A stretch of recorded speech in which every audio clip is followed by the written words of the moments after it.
Salut les ascendants sagittaires et bienvenue dans cet horoscope pour le mois de mai 2022.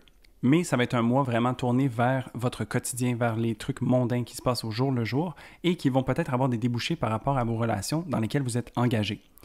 Aussi, ça se peut qu'il y ait un certain relâchement au niveau de la manière que vous avez de penser, dans le sens que peut-être que vous avez envie de vous retirer pour vous permettre de faire un certain lâcher-prise par rapport à vous-même. Salut, moi c'est Gabriel, je suis astrologue et ensemble je propose qu'on regarde un petit peu qu'est-ce qui se prépare pour nous pour le mois d'avril. Je fais des vidéos comme ça à chaque semaine où est-ce qu'on se permet de regarder un peu les transits ensemble et voir comment ça peut venir jouer sur nous et surtout comment est-ce qu'on peut se permettre de naviguer ça au mieux possible pour soi.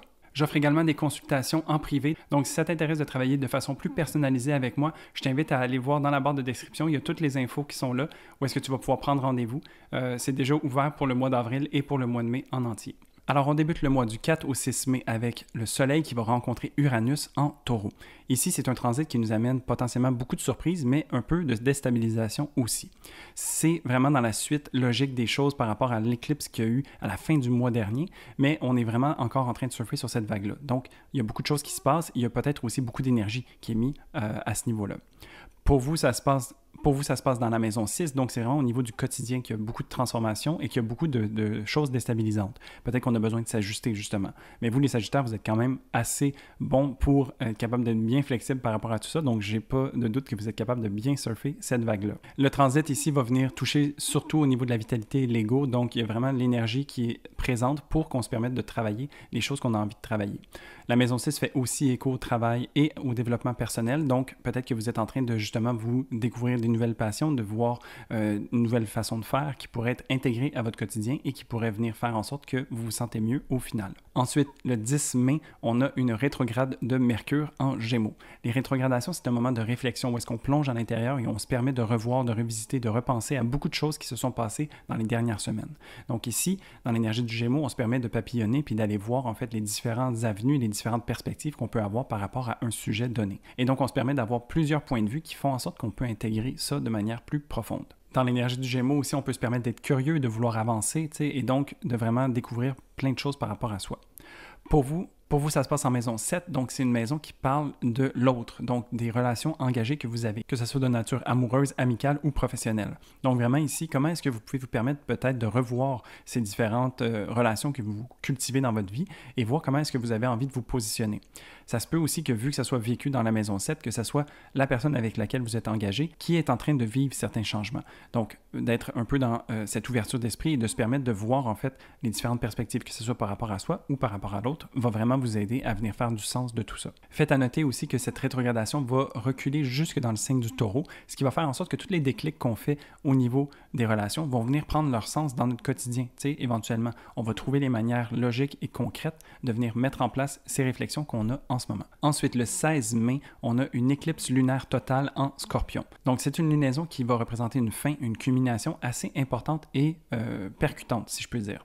Parce qu'on va être conjoint au nœud sud, ce qui nous amène à avoir un bon relâchement, un bon travail de drainage d'une certaine manière au niveau des émotions et de ce qui est ressenti à l'intérieur de soi. Donc pour vous, ça se passe aussi dans la maison 12, qui est une maison qui vous amène à être de manière très intime avec vous-même, avec votre inconscient. Donc c'est un travail qu'on se permet de faire par choix d'une certaine manière.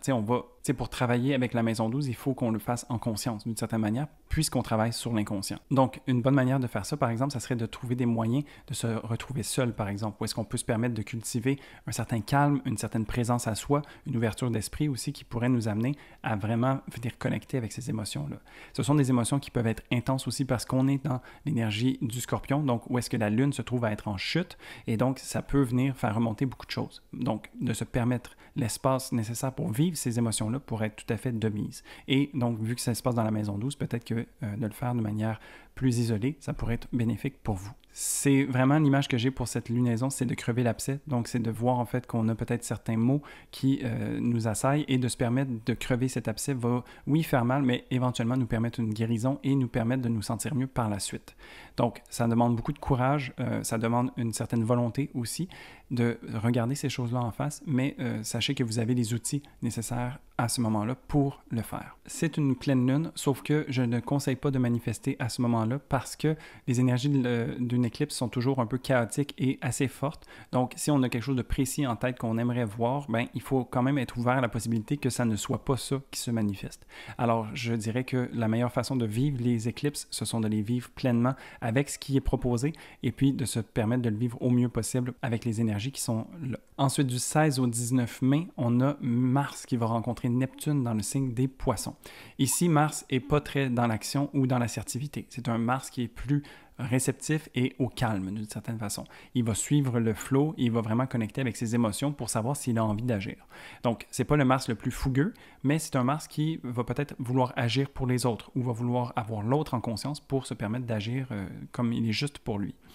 C'est amplifier ça ici par le fait que Neptune va être en conjonction qui peut amener un certain brouillard ou un certain flou par rapport à l'action. Donc, peut-être que oui, d'une part, on n'a pas nécessairement beaucoup envie de bouger, mais d'une autre, c'est comme si on avait peu de clarté ou c'était un peu nébuleux en fait. Donc, ben, pourquoi pas se permettre un peu de repos à ce moment-ci et se permettre d'avoir un peu de calme pour se permettre d'infuser aussi les énergies et se laisser inspirer par ce que Neptune peut nous apporter. Pour vous, ça se passe en maison 4, donc la maison qui parle du foyer, de la famille, de l'intimité que l'on a avec soi-même, de ses racines. Donc peut-être que justement de se permettre de baigner un peu dans ces eaux-là pourrait nous amener certaines prises de conscience, peut-être certaines inspirations qui feront en sorte qu'on va savoir où est-ce qu'on a envie de bouger par la suite. Ça peut être aussi intéressant de plonger à l'intérieur de soi, tu sais, c'est pas nécessairement des actions à l'extérieur, mais on pourrait être tenté de faire des actions à l'intérieur, d'autant plus que la lunaison précédente s'est passée dans votre maison 12 et donc peut-être a ouvert certaines boîtes. Donc, ça serait intéressant de venir voir en fait, quand vous êtes avec vous-même, comment est-ce que vous vous sentez par rapport à ça et qu'est-ce que vous avez peut-être besoin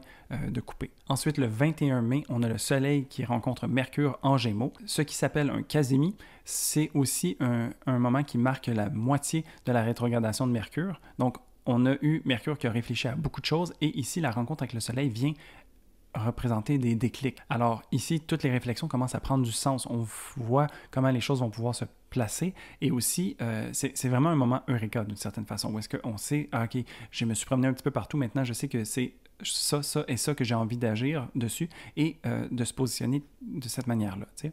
C'est tout à fait donné que Mercure va transitionner dans le signe du Taureau pas longtemps après ça. Donc, c'est vraiment ici qu'on a le plan de match, en fait, puis on va se donner les outils pour les poser concrètement par la suite. Pour vous, c'est en maison 7 que ça se passe, donc encore une fois au niveau de l'autre, où est-ce que l'autre personne peut-être a certaines choses qui vous apportent sur la table, ou peut-être que vous amenez quelque chose à la table aussi par rapport à vos relations. Donc, de voir en fait comment est-ce que la dynamique de vos relations intimes ou engagées se manifeste et comment est-ce que vous avez peut-être envie de vous positionner différemment ou de manière nouvelle. Comment est-ce que vous pouvez amener des nouvelles idées peut-être à la table? Ça pourrait être tout à fait intéressant de voir ça comme ça. Ensuite, du 27 au 30 mai, on a Mars qui va rencontrer Jupiter dans le signe du Bélier. Donc ici, c'est pas du tout le même Mars. C'est un Mars qui est beaucoup plus fougueux, beaucoup plus dans l'action, très vif et déterminé, qui a envie de faire son propre chemin et d'être très entreprenant. Donc, c'est vrai déjà ça d'une part, mais d'autant plus parce que Jupiter se trouve dans le mix et vient alimenter le feu de ce Mars. Donc, on est vraiment tourné vers l'action. Il y a beaucoup d'engouement, d'enthousiasme à vouloir faire les choses de sa propre manière et de faire son propre chemin, en fait. T'sais, on était plus dans la passivité avec le Mars en Poisson. Ici, on sait quoi faire. D'autant plus qu'il y a eu des déclics qui se sont passés au niveau de la rétrograde de Mercure. Et là, ça avance. Pour vous, ça se passe en maison 5. Donc, c'est vraiment au niveau de la créativité. Qu'est-ce que vous avez envie de faire émerger, en fait? Comment est-ce que vous avez envie de voir les choses que vous créez de manière nouvelle? Comment est-ce que vous avez envie de vous amuser? Peut-être de connecter avec votre cœur d'enfant. Peut-être de connecter avec des enfants d'une certaine manière. De voir, en fait, le monde avec des yeux d'enfant pourrait être tout à fait donné ici. Et puis, de se donner les moyens d'agir dans ce sens-là pour être tout à fait bénéfique. Et pour finir, le 30 mai, on a une nouvelle lune en Gémeaux. Nouvelle lune, nouveau commencement. Donc ici, c'est vraiment le terreau fertile pour se permettre de planter des graines et voir qu'est-ce qui va pousser avec. J'ai vraiment l'image ici d'un sac de grains un peu mélangé où est-ce qu'on sème un peu n'importe quoi sans savoir nécessairement ce qui va sortir et de se laisser aller au jeu de voir qu'est-ce qui pousse, justement. C'est un sac de grains qui est mélangé, oui, mais d'une certaine manière, tout le mois de mai a été beaucoup dans la réflexion, où est-ce qu'on s'est permis de voir et de comprendre les choses différemment, de tourner les objets dans tous les sens.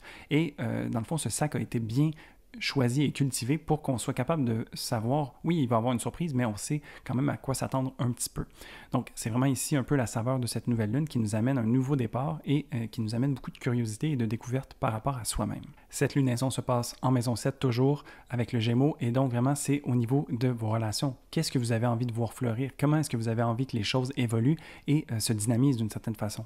Ça peut être aussi intéressant de cultiver une certaine légèreté à travers ces relations parce que l'énergie du Gémeaux est très volatile, tu sais. Donc, de se permettre d'avoir une certaine fluidité, de suivre un peu le gré du vent, ça pourrait être tout à fait intéressant ici. Et donc voilà, somme toute un mois quand même assez intéressant parce qu'il y a beaucoup de réflexions, mais en même temps, il y a beaucoup de désir de vouloir avancer. C'est sûr que c'est un mois qui va peut-être se faire ressentir à deux vitesses d'une certaine façon, où est-ce qu'on se sent un petit peu tourné vers l'intérieur, mais également vers l'extérieur. Et je crois que globalement, c'est un mois qui nous amène à vraiment suivre notre rythme et prendre les transits comme ils viennent. Donc, se permettre d'être dans la meilleure posture possible pour en tirer le meilleur pour nous. En tout cas, moi, j'espère que ça va être un bon mois pour vous. Si vous savez déjà à quoi vous attendre ou qu'est-ce que vous prévoyez pour le mois de mai, vous pouvez me le laisser en commentaire. Je serais vraiment curieux de pouvoir échanger avec vous. Si tu as aimé cette vidéo, n'hésite pas à mettre un pouce et à t'abonner si ce n'est pas déjà fait. Comme ça, tu vas pouvoir voir ces vidéos arriver chez toi semaine après semaine. Je te souhaite donc un très bon mois de mai et je te dis à la prochaine pour un prochain horoscope. Salut!